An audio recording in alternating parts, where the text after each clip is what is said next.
வணக்கம் ஐயா, சொல்லுங்க ஐயா. இது இப்ப என்ன போட்டு வாங்குவாங்க. அங்க ஒரு ஒரு ஒரு மகளிர் பேசினாங்க, ஒரு பெரியவர் பேசினாரு. நல்ல நல்லா பேச கரெக்ட். எடப்பாடி கொஞ்சம் முஸ்லீமுக்கு பயப்படுறான். அப்படியா? இத போடுங்க. முஸ்லீமுக்கு திருமாவுக்கு ஏன் பயப்படுறான்னு தெரியல. அப்படியா? ஏங்க 12 கோடி இருக்கிறது 37 கோடி ஏன் அதிகம் பண்ண அவனுக்கு? அப்புறம் திரும்ப என்ன அரெஸ்டே பண்ண மாட்டேறான் சொல்லுங்க. திரும்பவும் அரெஸ்ட் பண்ண கல்யாணராமன் அரெஸ்ட் பண்ணணும்னா திரும்பவும் அரெஸ்ட் பண்ண மாட்டானா? ஏன் அப்படி பயந்து சாகுறாரு அவரு? அவரு என்னன்னு தெரியல, என்ன நடக்குன்னே தெரியல. ஏன்னா இல்ல இப்ப மோடி வந்து டைரக்டா ஆக்ஷன் எடுக்க முடியாதுங்க. இது ஸ்டேட் கண்ட்ரோலு. மோடி எடுக்கிறான் இமீடியட்டா எடுத்துடுறான். இது ஸ்டேட் கண்ட்ரோல். ஸ்டேட்ல அவன் தானே பேசுறான்ல, அது எடப்பாடி தான் பொறுப்பாளி. எடப்பாடி தான் வந்து திருமாவெல்லாம் அரெஸ்ட் பண்ணணும். கல்யாணராமன் நீ அரெஸ்ட் பண்ண குண்டா செட்ல போட்டு நீ திருமாவையும் வைகோவையும் ஸ்டாலினையும் விட்டு வச்சா என்ன பிரயோஜனம் சொல்லுங்க? ஏதோ சந்தேகமா இருக்கு. ஏனோ எடப்பாடிக்கும் ஸ்டாலினுக்கும் ஏதோ ஒரு இது மாதிரி இருக்கு, ஒரு டீல் போயிட்டு மாதிரி இருக்கு. ஹலோ, கேக்குது ஐயா, கேக்குது. அப்புறம் கோயம்புத்தூர்ல பாத்தீங்களா 2 மினிஸ்டர்ஸ் வந்திருக்காங்க, ரொம்ப நல்லா இருக்கு. கோயம்புத்தூர்ல இன்னைக்கு பூஜை, பூமி பூஜை பாருங்க பேஸ்புக்ல. என்ன பண்றாங்க, எதுக்காக? இல்ல இன்னைக்கு பூமி பூஜைங்க. அந்த இது 25ஆம் தேதி மோடிஜி வராருல கோயம்புத்தூருக்கு. சரி, அதுக்காக ஒரு இது பூமி பூஜை பண்ணி நிறைய கூட்டம், ஒரு 10,000-20,000 பேர் இருக்கும். அவர் 25ஆம் தேதி கோயம்புத்தூர்ல வந்து அவர் இது பண்றாருல, அதுக்காக ஒரு ஏற்பாடு. நாளைக்கு நிர்மலா சீதாராமன் வராங்க சென்னைக்கு. 21ஆம் தேதி சேலத்துக்கு ராஜ்நாத் சிங் வராங்க. 22ஆம் தேதி நந்தா வராரு. 23 என்னவோ இவர் அமித்ஷா வராரு. இனிமே வெஸ்ட் பெங்காலுக்கு அப்புறம் தமிழ்நாடு தான்.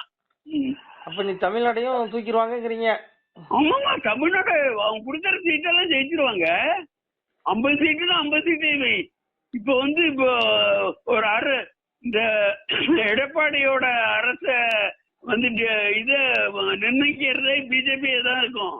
பிஜேபி பிஜேபி வந்து எடப்பாடி வந்து பிஜேபி கண்ட்ரோலுக்கு வந்துருவாரு எலெக்ஷனுக்கு அப்புறம்.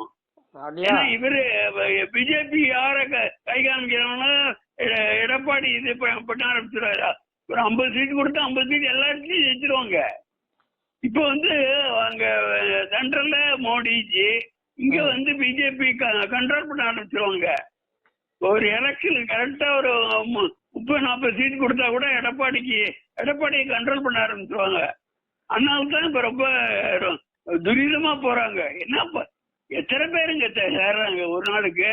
எங்க ஹலோ, மழை மோதுது. கோயம்புத்தூர்ல போய் பாருங்க, ஒண்ணுமே இல்ல. திருவண்ணாமலையில ஒண்ணும் இல்ல. நேற்று விருதுநகர்ல 40,000 பேரு. விருதுநகருக்கும் பிஜேபிக்கும் சம்பந்தமே இல்ல. அது காமராஜரோடது. அது வந்து பிஜேபி 40,000 பேர் நேற்று. அந்த ப்ரொஃபசர் சீனிவாசன் பேசுறாரு, அத மோதுது. உட்கார்றதுக்கே இடம் இல்ல, அவ்வளவு கூட்டம். விருதுநகர்ல எவ்வளவு கூட்டம்? பேஸ்புக்ல போடுறான், இதுல டிவில போடுறது இல்ல. வின் டிவி ஒண்ணுதான் நமக்கு ஏதோ சாதகமா இருக்கு, மத்த டிவி எல்லாம் ஒண்ணும் இல்ல. அப்படின்னா சொல்லுங்க.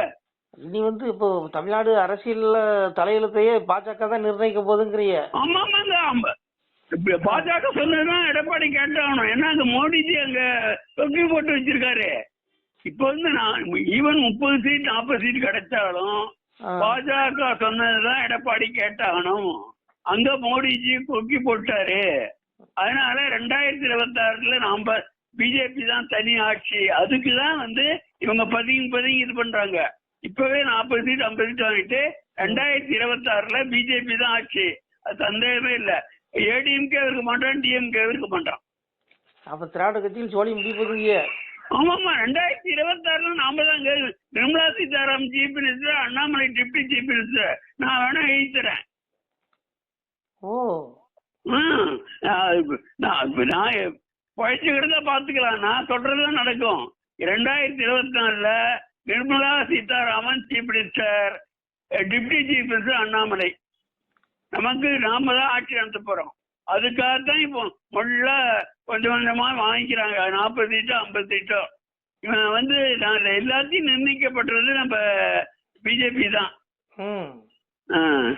இல்ல ஒரு ஒரு ஒரு ஒரு காலம் சொல்லுங்க.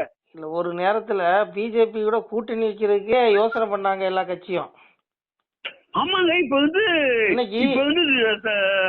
ரொம்ப இதா அது மாதிரி தனியா நிக்க முடியாது பிஜேபி. அதனால்தான் இப்ப ஏடிஎம்கேவோட ஒட்டின்னு இருக்காங்க. ஏன்னா கால நேரம் கிடையாது. அதனால்தான் இல்ல இருக்கலாம். அதனால்தான் ஏடிஎம்கே ஒட்டின்னு 2024 வந்துருவாங்க.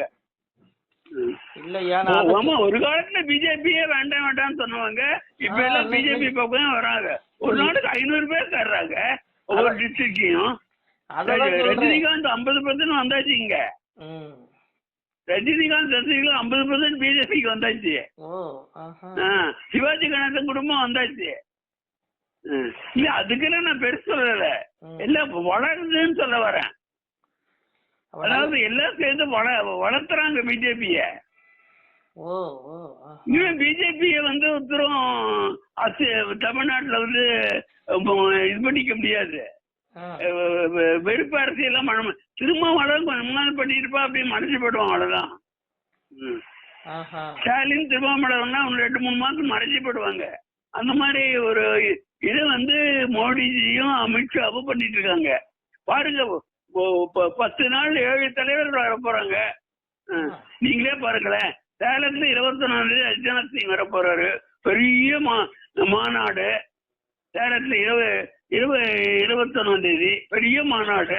அதுல ஒரு 50,000 1 லட்சம் பேர் வருவாங்க. சேலத்துக்கும் பிஜேபிக்கு சம்பந்தமே இல்லையே.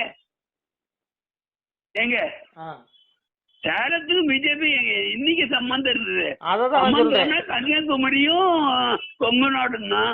இப்ப என்னன்னா எல்லா இடத்துலயும் பிஜேபி. எனக்கு தெரிஞ்ச ஒரு 5-6 வருஷத்துக்கு முன்னாடி கூட பிஜேபிக்கு ஆளை சேலத்துல 10 பேர் 15 பேர் மொத்தம். இங்க 200 எந்தக்கு 4 வருஷம் போறீங்க. ஒரு வருஷத்துக்கு முன்னாடி 200 கூட வரமாட்டேன். அதான் கேக்குறேன் நானு. ஒரு வருஷத்துக்கு மேல 200 பேர் கூட வரமாட்டானே. இப்ப 40,000 50,000 1 லட்சத்துல போயிட்டு இருக்கு. நேற்றுக்கு விருதுநகர்ல பாத்துருக்கோம். நீங்க உட்கார்றதுக்கே இடம் இல்லையா? அப்படி நான் விருதுநகர்ல இருந்தவன். விருதுநகர்ல 77 இருந்தவன். அப்ப இப்ப நல்ல சேஞ்ச் ஆயிட்டு எல்லாம் உள்ள வரத்துக்கே இடம் இல்லையா? பாதி விருதுநகர் மாநாடு இதுக்கு வந்தாச்சு நேற்று. அவ்வளவு கூட்டம். என்னங்க அவ்வளவு கூட்டம் வந்திருக்குதுங்கிறீங்க? இல்ல, பேஸ்புக்ல பாருங்களேன். பேஸ்புக் தப்பாகாது. லைவ் இல்ல அதெல்லாம். லைவ் மட்டும் தப்பே ஆகாது. இப்ப நீங்க அடுத்த 2 நாள் கழிச்சு போட்டு வேற கிரௌட போட்டுடலாம். லைவ் எப்படி தப்பாகும் சொல்லுங்க? சரியா சரி. இப்ப லைவ் போடுறாங்க, அது எப்படி தப்பாகும்? கண்டிப்பாயா, கவலைப்படாதீங்க, பாத்துக்கலாம். நம்ம தான் ஆட்சி, கவலைப்படாதீங்க. ஆமா ஆமா ஆமா, பயங்கரமா போயிட்டு இருக்கு. அதுக்கு தான் உங்களோட பேசணும்ட்டு. நன்றியா. நன்றி. ஓகே.